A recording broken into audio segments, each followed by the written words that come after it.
Bienvenidos a este espacio de fidelidad a la palabra y compromiso con la misión de Dios. Soy Miguel Ochoa y en los próximos minutos te hablaré acerca de las generalidades de la exégesis, un tema supremamente importante que nos ayudará a ser fieles predicadores del texto bíblico. En primer lugar, comencemos hablando acerca de la definición de la exégesis. Por aquí tenemos nuestra pantalla para que tú también puedas tomar apuntes. Tenemos lo que es la exégesis. Y para hablar de exégesis, podríamos definir la exégesis como el proceso. Atención a esto, por favor. La exégesis es el proceso de reconstrucción, miremoslo así, reconstrucción. ¿Cómo así? ¿Y qué vamos a reconstruir? Nosotros estamos estudiando teología, no arquitectura ni nada de eso. Sí, pero vamos a reconstruir actos comunicativos, episodios bíblicos. O sea, la idea del acto del proceso de reconstrucción, un episodio bíblico, un acto comunicativo que encontramos en la escritura, es podernos meter en los zapatos de los personajes bíblicos, poder entender qué había en su mente, qué había en su cultura, cuál era su sistema de valores, cuál era su sistema económico, cuáles eran sus costumbres de su fe religiosa, para poder entender por qué pensaban de cierta manera y por qué actuaban de cierta manera. En otras palabras, y en un lenguaje más sencillo, ponernos en los zapatos de esos personajes. Pero en ese acto de reconstrucción, ese proceso de reconstrucción del acto comunicativo, convergen dos cosas fundamentales, y es el destinatario, el destinatario y los receptores. Y esto nos da pie para poder hablar acerca de una segunda definición. No solamente la exégesis es un proceso de reconstrucción, sino que la exégesis es un proceso a través del cual el estudiante de la palabra de Dios, te lo voy a poner acá en rojo, puede extraer. Y quizás este verbo extraer es el que más se acerca a la definición en el griego de la palabra exégesis, que proviene del griego exegomai, que tiene como significado extraer o sacar fuera. ¿Y qué saco afuera o qué extraigo, qué llevo afuera? Pues el significado original del texto. En otras palabras, la exégesis persigue extraer el significado original del texto. Pero a esa definición podríamos agregarle significado original del texto, tal y como lo entendieron sus destinatarios originales. Destinatarios originales. Destina, acá quedó mal escrito, vamos a corregirlo. Destinatarios originales.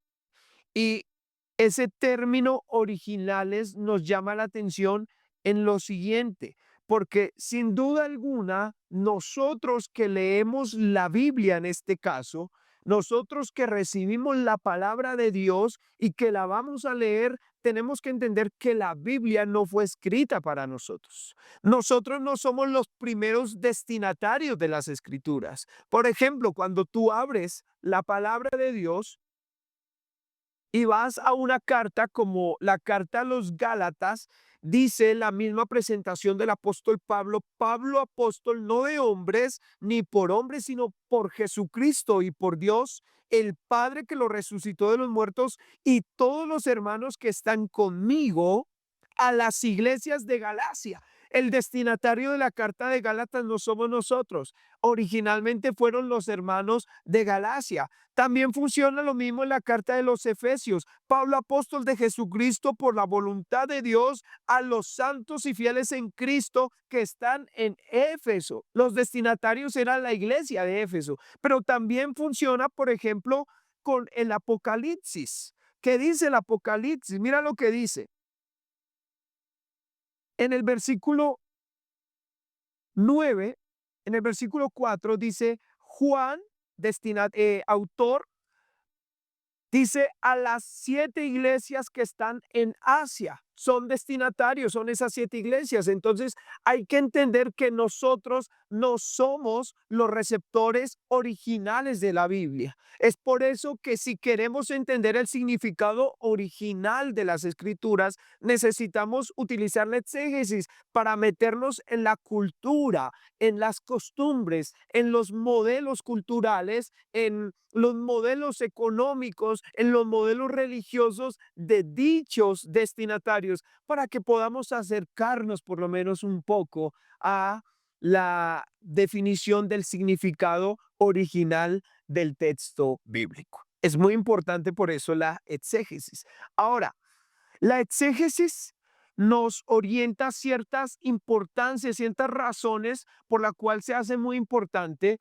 Y en primer lugar, la exégesis es importante porque nos garantiza, ojo a lo siguiente, nos garantiza una interpretación fiel a la palabra. Y esta palabra fiel va a ser fundamental en todo nuestro estudio de la exégesis en este canal, porque con la exégesis nosotros nos vamos a mantener como estudiosos de la palabra fieles al texto bíblico. Si no está en el texto bíblico, no existe. Así de sencillo. Nosotros nos vamos a limitar a hablar acerca del todo lo que dice la palabra. No vamos a añadir, no vamos a quitar. La exégesis nos ayuda a limitarnos, a caminar sobre los rieles sobre los cuales nos plantean las escrituras que debamos caminar.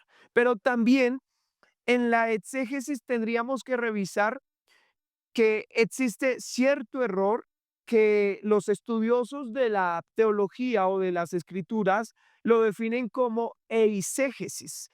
Así que, mientras que la exégesis persigue el extraer el significado original, la eisegesis, atención a esto, eisegesis persigue el añadir.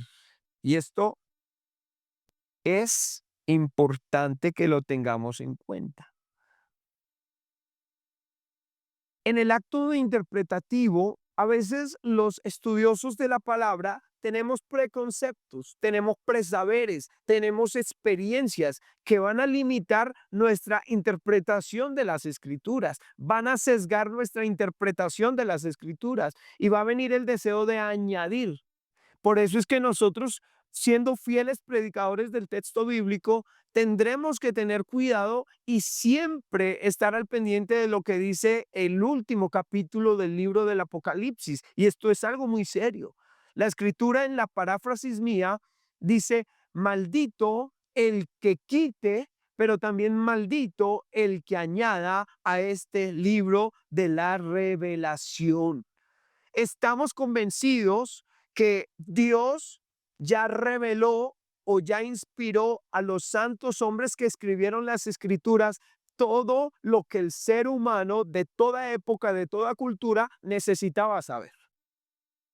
Y es por eso que nosotros tenemos que tener cuidado con esas nuevas teorías que dicen Dios me reveló, Dios me inspiró, Dios me dijo algo nuevo que no está en las escrituras, porque hasta el día de hoy Dios ya no revela y no inspira. La revelación de la palabra fue cerrada con el último de los apóstoles en la isla de Patmos. También necesitaríamos entender cuáles son algunos elementos básicos de la exégesis. Lo pongo por aquí. Elementos básicos. Esos elementos básicos vamos a estar repasándolos en nuestros videos posteriores. Pero por ahora me gustaría hablarte de 4 elementos básicos que son importantes que podamos revisar. El primero de ellos, el contexto, pero en este caso el contexto histórico cultural. Cultural. Este contexto histórico-cultural es importante porque nos permite acercarnos, valga la redundancia, a lo que pasaba en esa cultura. ¿Cuál era su sistema religioso, su sistema político? ¿Cuál era su sistema social? ¿Cuál era su geografía? ¿Cuál era su manera de vivir? Todas sus costumbres son importantes a través del contexto histórico-cultural. ¿Qué pasaba en ese momento de la historia? En segundo lugar, nos encontramos al contexto gramatical o literario. Yo lo denomino como el contexto literario. Y ese contexto literario responde a lo que rodea al acto comunicativo en cuanto a la escritura, lo que viene antes del pasaje que estoy estudiando y lo que viene después del pasaje que estoy estudiando. En tercer lugar, es importante que nosotros revisemos y echemos mano de las estructuras, la estructura del pasaje. Entonces, cuando hablamos de estructura, nos vamos a dar cuenta que, por ejemplo, existen estructuras que se llaman quiasmos, estructuras quiásmicas, existen estructuras concéntricas, que eran las que utilizaba en la mayoría de casos el apóstol Pablo. Existen maneras literarias, como escribían los hebreos, por ejemplo, la poesía hebrea era poesía de rima, pero no era rima fonética, o sea, no rimaba fonéticamente, sino rimaba temáticamente. Por ejemplo, lávame con hisopo, seré más blanco que la nieve. No tiene una rima fonética, pero tiene una rima temática. Entonces, a la hora de mirar toda esa parte de la estructura, necesitamos mirar cuál era la manera en que escribían en esa época los escritores bíblicos para podernos acercar un poco más al significado original. También, por último, es importante que nosotros podamos ver y echar mano de métodos de estudio bíblico, métodos de estudio. Y de entre los más mencionados encontramos el método devocional. Ese método devocional es un método que algunas personas lo llaman como la exégesis del espíritu. Nos acercamos como estudiantes de la palabra con una mente limpia, con una necesidad real de escuchar a nuestro Padre a través de las escrituras. No nos acercamos al texto bíblico con la intención de predicarlo, sino nos acercamos al texto bíblico con la intención de escuchar la voz de Dios para nosotros, para nuestra vida personal. También tenemos otro método y es el método sintético.